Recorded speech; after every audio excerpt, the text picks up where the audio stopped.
everybody, I'm Mike with Montana Man Marketing. Today I'm going to be giving you an overview and a quick one-stop shop on diving and the preparatory things you need to be doing to making sure that you're having a safe, fun, and enjoyable dive. You don't die out there. All right, camera, if I could ask you to back up a little bit so we can get in on some gear. Pretty much. As you'll see, you want to have some type of system that you can do the same every way each time. So what I like to do is start at the bottom of my outfit and work my way to the top. Having a gear layout with everything that you do is one of the most vital and important things that you can do to ensure that you have what you need when you're out there.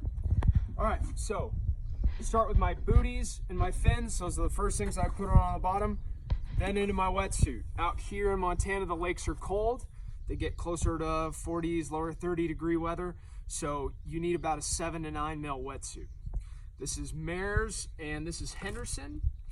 So there's some good new outfits that are a semi-dry wetsuit that keep everything kind of pressure tight while you're out there and keep your inner core warm. All right, this is the Mares BCD. This is the Mares regulator. I would highly recommend that all of you make sure that you have a compass gauge when you're out there, and I'll talk about azimuths and back azimuths here in a minute.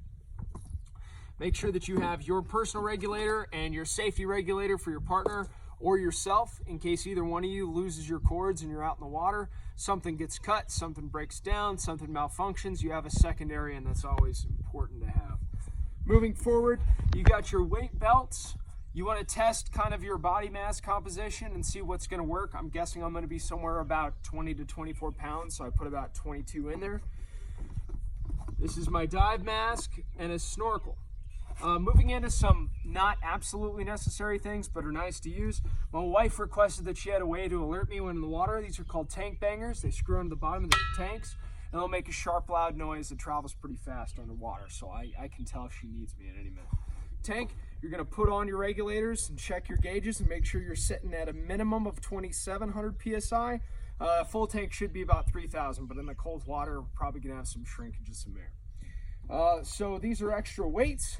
And then additionally, I like to carry a dive knife. Again, it's not an absolute necessary thing, but I found it to be pretty useful. This is a blunted tip, so you don't have to stab yourself when you're putting it back in. And that's pretty much the layout and composition of what you need to have with your dive. Before you begin any dive, I'd like to key you in on diver's log, right? So these are your dive tables that you can use to find out after each tank and how far you dove down, exactly where you're sitting at for your letter case and diving status. And then beginning your dive, you always want to put what dive number it is, where you're at, the date, and kind of what you see for temperature, visibility, and some beginning things, and of course your tank pressure once you check it. So again, this is Mike. A big thank you out there to our sponsors today. Flathead Scuba, we couldn't thank you enough for putting this on. This couples package is going to be amazing for our dives down in the Bahamas. And thank you to all our friends and family who gave us some money for our vacation. All right, thanks.